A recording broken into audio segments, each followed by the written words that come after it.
পৃথিবী না জানু আমি তো জানি,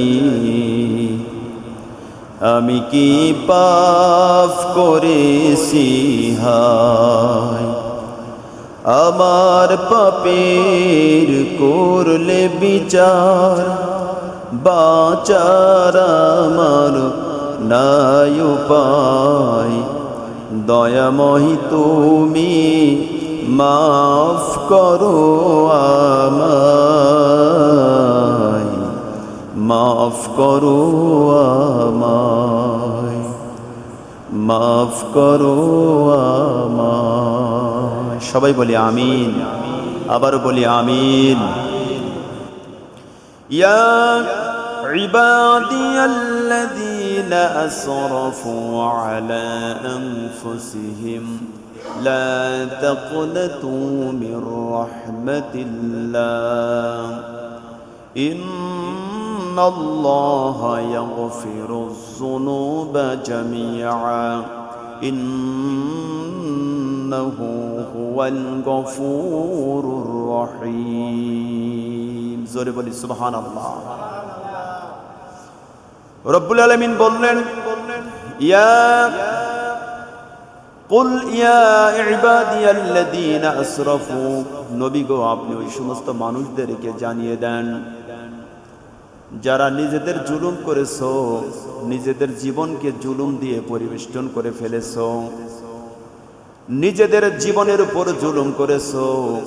লা তাকনাতু মির রাহমাতিল্লাহ, আপনি তাদেরকে বলে দেন তারা যেন আল্লাহ পাকের রহমত থেকে নিরাশ না হয়। সুবহানাল্লাহ।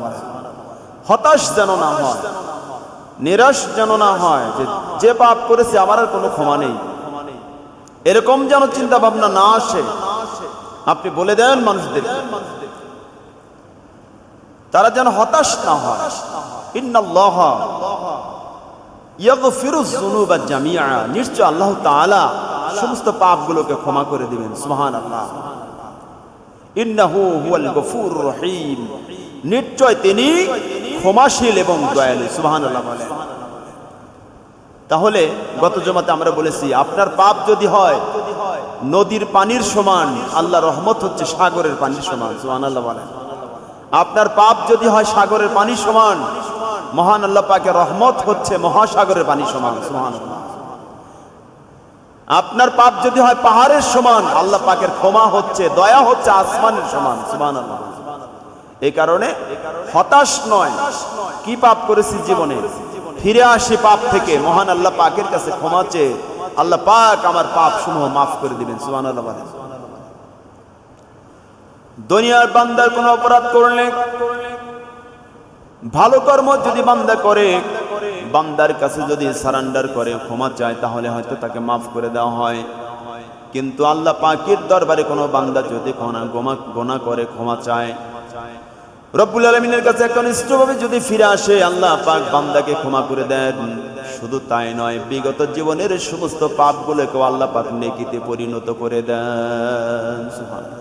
তিনি হচ্ছেন রহমান, তিনি হচ্ছেন দয়ালু।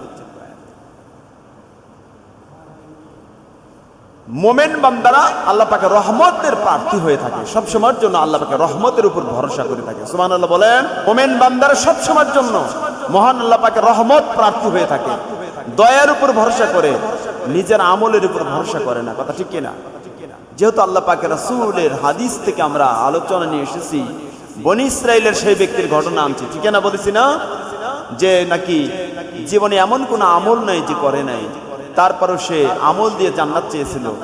আল্লাহ বলেছিল রহমত দিয়ে জান্নাতে যা, সে বলেছে আমি আমল দিয়ে যাব। তখন আল্লাহ পাক তার রহমত আর বান্দার আমলকে পরিমাপ করা হয়েছে, ফলে বান্দার আমলের তুলনা আল্লাহ পাকের রহমত একটা চোখের ওজনটা বেশি হয়েছে, ফলে বান্দা আল্লাহ পাকের জাহান্নাম হয়ে যাচ্ছে। তখন আল্লাহর বান্দা কান্না শুরু করেছে, আমার ভুল হয়েছে, আসলে তোমার রহমত ছাড়া জান্নাত পাওয়া কোনোদিনই সম্ভব নয়। আল্লাহ পাক তখন বলেছেন, যা তোকে আমি ক্ষমা করে দিলাম, উদখুলুল জান্নাতা বিরহমাতি, আমার রহমত দিয়ে তুই আমার জান্নাতে যা। সুবহানাল্লাহ। তাহলে কি আল্লাহর রহমত ছাড়া জান্নাতে যাওয়া যাবে? আচ্ছা, এখানে যারা আছেন বলেন তো, জীবনে 40 বছরের মধ্যে এক ওয়াক্ত নামাজ মিস যায় না, কাজা পরে ধরলাম, আছে এরকম? 40 বছরের মানুষ যদি ওখানে কম আছে। আচ্ছা 5 বছরের মধ্যে আপনার নামাজ মিট যায় না, এমন কোন আল্লাহর বান্দা আছে এখানে? আছে কোন? কেউ নাই। 1 বছরের মধ্যে মিট যায় না, আছে কেউ? আছে? মিট যায় নাই। থাকলে একটা দলের লোক থাকতে পারে যারা প্রতিদিন নামাজকে সকাল বিকাল রাত্রে ঘুমানোর আগে তাদের জীবন ফজর থেকে সন্ধ্যা পর্যন্ত ঈশা পর্যন্ত কি করেছে রিপোর্টে লেখে। একটা দলের লোক আছে, কর্মী আছে, তারা হয়তো বলতে পারবে হ্যাঁ আমার নামাজ কোনো মিস নাই। ঠিক কিনা বলছি না? 1 মাসের বললেও খুঁজে পাওয়া যাবে না। তাহলে আমি আর আপনি আমার ইবাদত আপনার ইবাদত দিয়ে নাজাত পাওয়া কোনোদিনও সম্ভব নয়। সম্ভব কি? কোনোদিনই সম্ভব নয়। মোট কথা হচ্ছে আল্লাহ পাকের রহমত ছাড়া, দয়া ছাড়া কোনোদিন বান্দা কোনোদিন ক্ষমা পাবে না, জান্নাত পাবে না। কথা ঠিক কিনা? এজন্য আমরা আল্লাহ পাকের রহমত দিয়ে জান্নাত চাই। রাজি আছেন তো ইনশাআল্লাহ?